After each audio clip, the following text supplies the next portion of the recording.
Big Questions with the Dead Milkmen.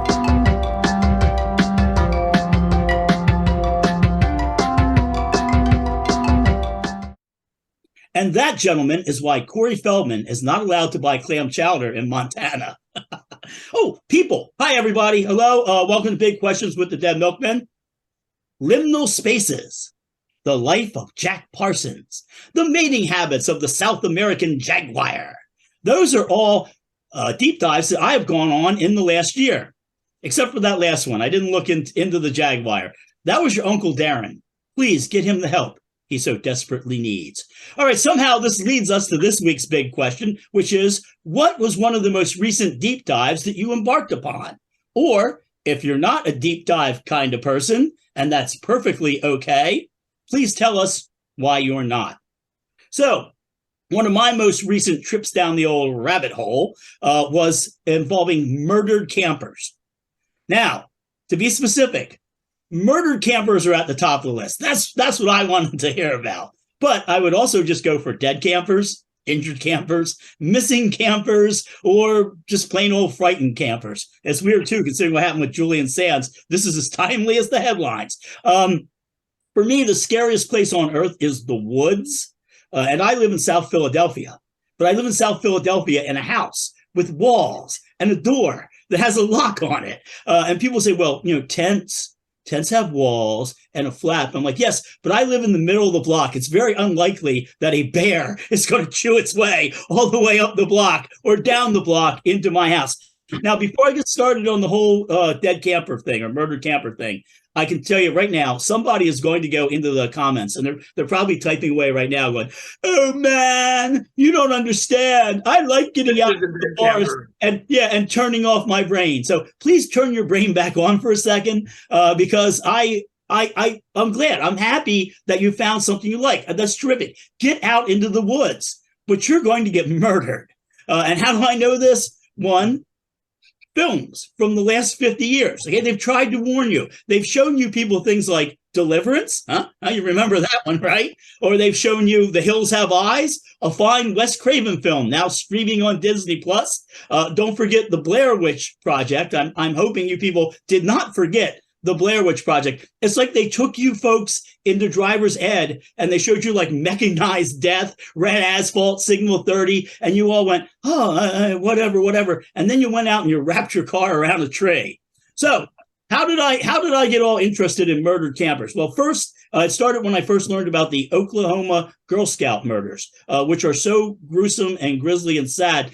I'm not going to try to wring any comedy out of them, but I am going to remind you to please buy Girl Scout cookies. They're selling them this time of year. I don't even like cookies, and I love Girl Scout cookies. Hopefully we can raise enough money to get these children out of the woods, because you're about to find out the woods are horrifying. They're dangerous. I was having lunch, Vienna and I, shortly after I learned about the Oklahoma Girl Scout murders with our friend Rebecca. And I was mentioning to Rebecca, who is an avid camper. And I said, well, nothing scary ever happens to you out in the woods, does it? And I found out I was wrong. Rebecca's like, yeah, one time we were swimming, down by this creek, and these creepy guys just showed up out of nowhere. Or, once we were sleeping in our tent and somebody was walking around it late at night, and she had every one of these stories was scary as shit. And then, and this is when I really embarked on this journey, she turned me on to a podcast that is called Park Predators.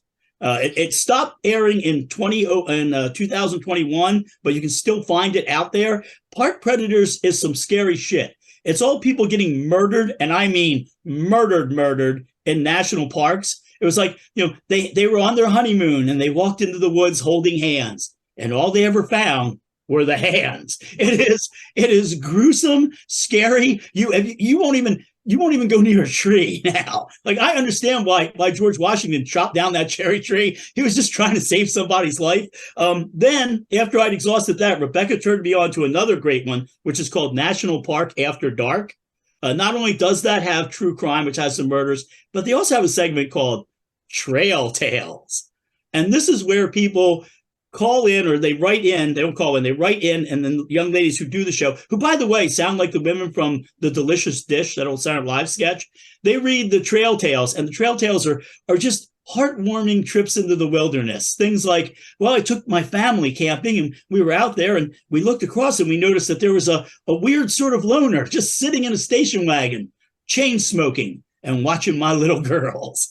I mean, it is horrifying stuff. There is a if I can't get murdered campers, I will check out the YouTube channel Tragedy Tales. Tragedy Tales is a lot of people going into caves and then never coming out again. A lot of people who went diving and got sucked into intake valves. So that'll get me through the night if I can't find murdered campers. And I do have a whole list, and I'll put it up there. I have a list of what I think spooky woods, and it's just all creepy stuff happening to campers because everybody has a cell phone now. And there are several instances of people who are out like truck camping, where they take their truck or their camper and they go out into the woods. And around 2 a.m, someone is out there either knocking on the camper or walking around. There's a really scary one where somebody was trying to see in. There's a woman who was camping. And this is like, again, 4 a.m. or something in the middle of the woods. And some guy's out there knocking on her truck in the middle of nowhere, knocking on her truck. And she's like, hello? And he goes, I want to ask you a question. Oh, yeah. I would be asking him if he had any Depends, because I know what I would have done. It is very, very frightening. What I have learned, because you learn a lot on these deep dives, and here's what I've learned. There are only 2 people out in the woods: mellow hippies and murderous rednecks. And that is like having an ecosystem that consists entirely of sheep and wolves, and in this case, rabid wolves. So yeah, that's the deep dive. I keep going back to it anytime I can find anything with camper murders, because just the idea of being out in the wilderness is scary enough without somebody slaughtering me. Now, what we don't want to hear from you people, we've mentioned it on the show, we don't want to hear any of this missing 411 David Politis crap. No, that's some nonsense. We don't want to hear the feral humans bullshit, and we do not want to hear about mysterious staircases out in the woods. We all love the creepypasta, the I am a search and rescue ranger for the National Park Service. That was a lot of fun, but none of that is real. There are enough scary real things out in the woods. They're going to kill you without people having to make up stuff. So that was my deep dive.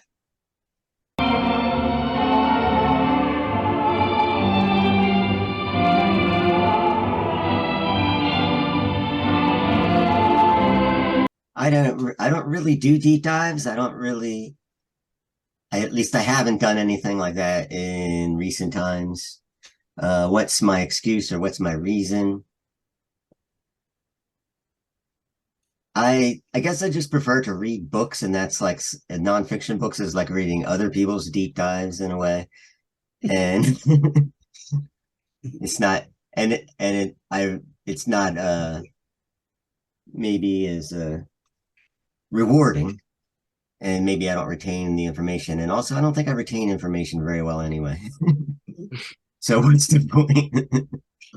But yeah, I haven't done any deep dives. I mean, I did look into Scrabble, but that wasn't too deep. I mean, I didn't want to get too deep in it.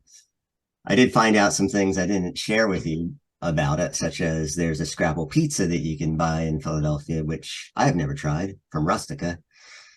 But other than that, other than doing like skim research to answer some questions on this show, or just out of curiosity, that's kind of what I do, is just skim from here to there. I think it maybe for me, it's because I work at home and I'm oftentimes just working for hours and hours on stuff, and I like to put podcasts on, and I think that's what's let me do the deep dives. But who is next on the agenda here? Dan. I feel like almost everything I do searching on the internet is a deep dive. I'll end up having like 15 tabs open from like some hyperlink in an article. I'm like, oh, I've never heard of that thing. Let me read that. And I'll always go to that, and I sometimes forget to go back to the other thing, and that leads to something else. So this is familiar territory for me. You're not talking about porn, are you? You say, oh, I wonder for this. This guy. And it's funny because I heard about this debate maybe like 3 years ago from our mutual friend Samantha. Talked about frequencies and the effect that they have on people and their bodies. So I started doing a deep dive back then, and then I put it off And when Rodney, you mentioned it last week somehow, and I thought, ooh, let me do a deep dive on that. And it's been interesting. I didn't go like too deep in the sense that I didn't veer off into other things as much, but some of the like conspiracy theories are pretty interesting. That like the Nazis came up with the standard because like the 440 standard, because it made people feel more like in a warlike. Not true. No, I know these are some of the fiction. Oh, okay. But all it's the debate. If I didn't even mention it, the debate is whether the middle A, which is above middle C, I guess it's A4, should be tuned to 440 hertz a second or 432. So it used to be 432, and what was it, 1950, the International Organization for Standardization. That's a funny name for International Organization for Standardization. They came up with the concert pitch of 440 for globally, so everybody would be tuned to the same thing, which makes sense. All I can say that I learned is I actually had a thing where I was playing YouTube videos where somebody will play a song on guitar or piano at one of the at 432, and then they'll stop, and then one at 440. And I wasn't watching the videos, I was like listening, and I can tell you, I felt like the 432 stuff was a little more like relaxing. It felt like 440 stuff was a little like more, I mean, it is physically, it's like a tighter wave. So it is, even though it's only 8, it's still, it's a little step up. And cymatics, I learned about these things. This was the closest I got to veering off. It's like sand on a metal plate attached to a speaker. So they have a frequency playing at 432, and you see these like patterns come up because they're all like vibrating. And then when they go to 440, it's different. And to me, it's like uglier. Like they change. Then there's like where somebody's singing and they're doing different ranges, and you see the sand formations change. But sometimes it's almost like the inverse of it. I don't know. And I also got like lost in the math stuff because like Pythagoras, even though he didn't come up with that standard, he came up with like the 3-to-2 ratio thing for like perfect fifth. And yeah, so that stuff kind of was like blowing my mind. And then noticing that the numbers, when you use 432, all the numbers are the same that they use for like pixels, or like 256, 1024. I mean, that's throughout like computers all over the place. Yeah, I take it your deep dive didn't bring you across Ben Jordan's latest video about that, did it? No, I don't. Ben Jordan debunks all that. And also, do you know who's been pushing the 432? Are you familiar with a man by the name of Lyndon LaRouche?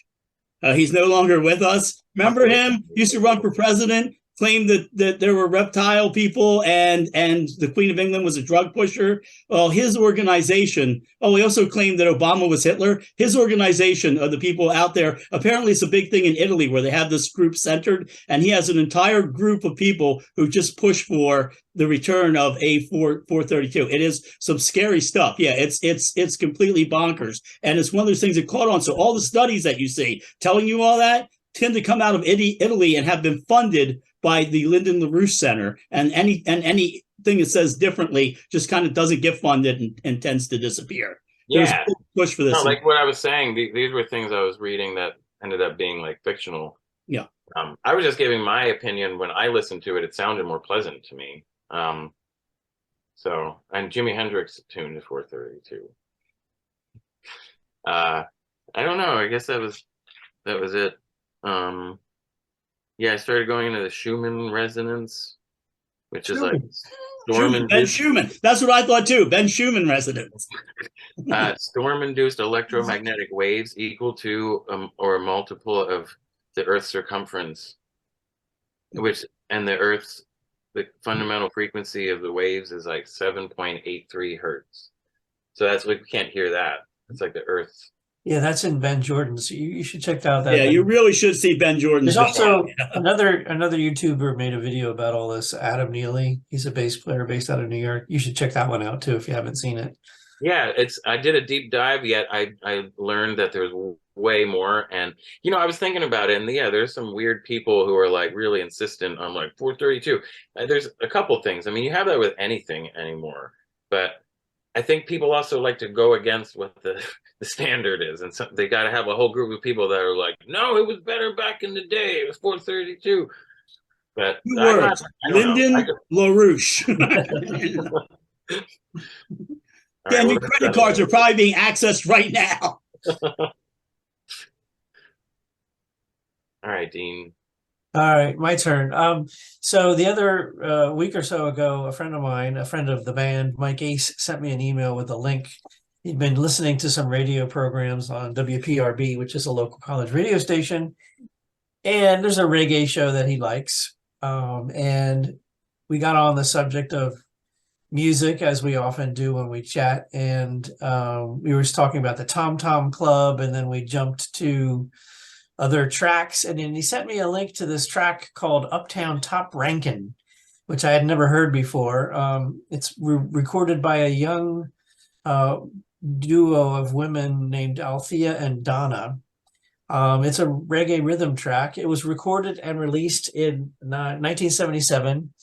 And as often with my deep dives, I just go down the Wikipedia rabbit hole, clicking links that are linked pages within Wikipedia. So it was recorded and released in 1977, and the teenage girls were only 17 and 18 years old when they did this. And it was kind of recorded as a joke at a studio down in Jamaica. But John Peel from BBC Radio 1 played it on his show, and it got such high listener reaction that he played it more and more. And then the girls ended up going to England, and they actually appeared on Top of the Pops, and it was a surprise hit in England, and it became #1. Then they're the youngest female duo to reach the #1 spot in the UK charts. It was on the charts for about 11 weeks. Which led me to, the track was recorded by a producer named Joe Gibbs in Kingston. And he started out as an electrical repair guy. He got trained in Cuba, and then he went to Jamaica. And then he started a little recording. He set up a little recording thing in the back room of his electronics repair shop. And the one and only Lee Scratch Perry used to come over and do stuff in the back room there. And he ended up, after that, turning into a music producer, and he ran a big studio down in Jamaica, and he recorded with all the big reggae and Jamaican stars that you can think of. And I have a link there. I have a lot of links. I have a link to his extensive discography. The girls, the ladies, released an album of the same name, Uptown Top Rankin', in 1978, and they were backed by a band called the Revolutionaries. The album was released on a subsidiary of Virgin Records. So I was like, who are the Revolutionaries? And then it turns out the Revolutionaries were a house band at the studio called Channel One Studios in Kingston. And it was made up of lots of great players from that scene down there. And the rhythm section was comprised of Slide Dunbar on drums, and eventually Robbie Shakespeare played bass, and they are known as Sly and Robbie, and they played together for over 30 years on tons of records, including one of Rodney's favorite artists, Grace Jones. Pull Up to the Bumper. She did like 3 albums with them playing in her band.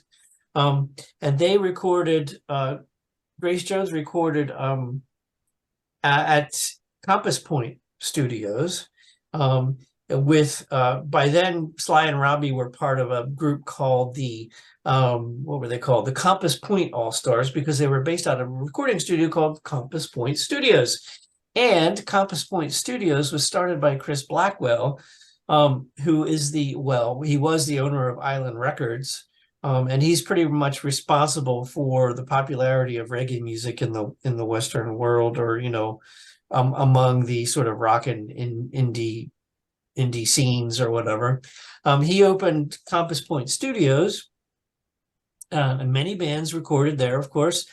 Brian Eno, Talking Heads, Iron Maiden, the B-52s, David Bowie, Emerson, Lake and Palmer, who we've talked about on the show in the past, and AC/DC recorded Back in Black there, and that is the second highest selling album ever. Anyway, I think I'll stop there because I just went on and on and on. All the connections and links that I found between all these people was pretty amazing. And to bring it all back, Sly and Robbie are, of course, mentioned on the Tom Tom's Club's Genius of Love. That's right. Expanding with Sly. And let us not forget Althea and Donna's cousins, Jamal and Steve. It's Althea and Donna. Okay, so I think we're about ready. So, hey, everybody, it's time for recommendations.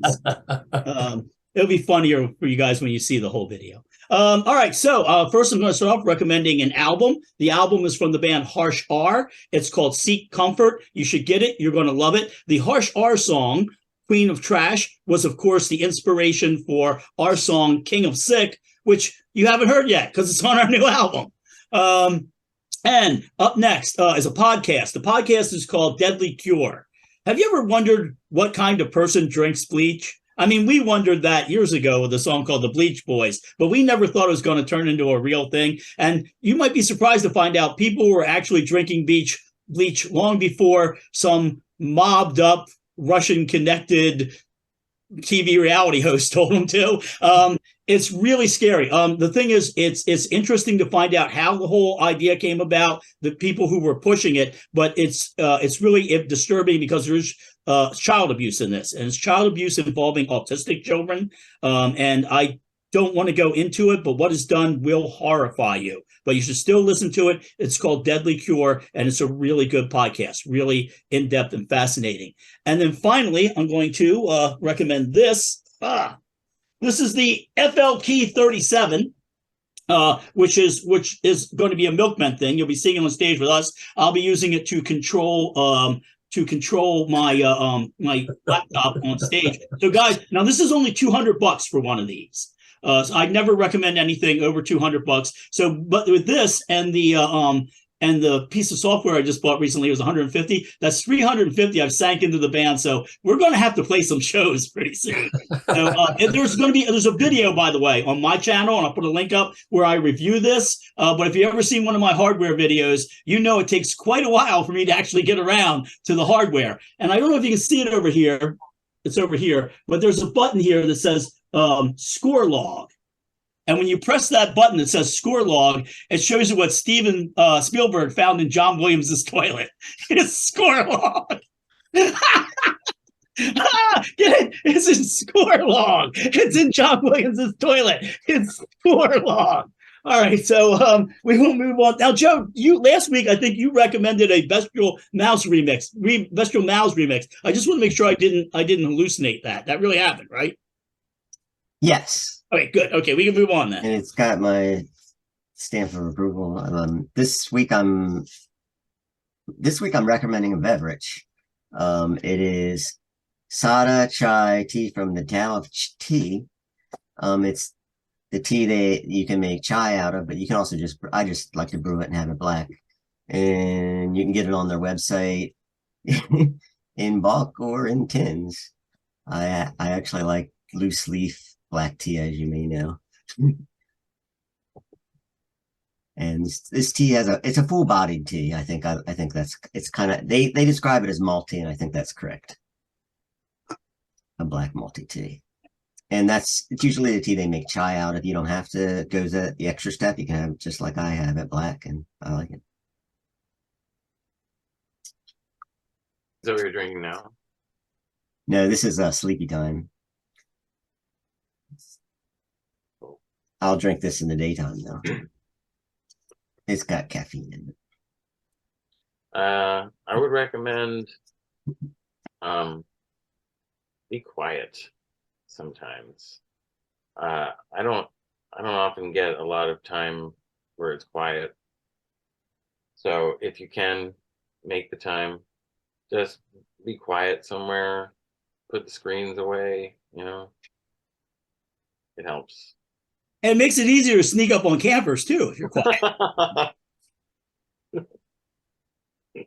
Get a picture of that score log. So yeah. Um, Yeah, just don't be quiet out in the woods. Make a noise if you're scared. if you're quiet in the woods, you can hear the creepers creeping on you. Never. Yeah. No, they're going to get you. Can't hear them. I would like to recommend a YouTube channel again this week. It's called This Old Tony, and he is a machinist with a very funny sense of humor, at least to me. I watched a very old video of his, probably 6 years old, recently, called Making an Espresso Pot, whereupon he takes 2 big chunks of aluminum and makes his own espresso pot. It's pretty crazy. His latest video, which came out the other day, is hilarious. He has he admits he has a obsession with pruning shears, and he talks about all his pruning shears, and then he sort of makes jokes about the pruning shears that were just released by the Milwaukee Tool Company and how he doesn't have it yet, but he thinks they're inferior. That's all I'm going to say about that. Anyway, This Old Tony on YouTube. These pruning shears really go through campers nicely.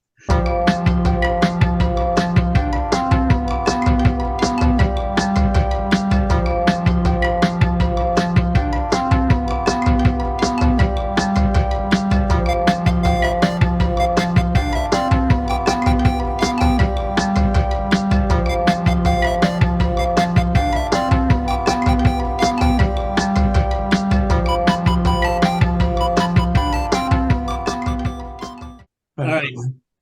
Goodbye. Bye. Goodbye, everybody. See you at Camp Skarsgård.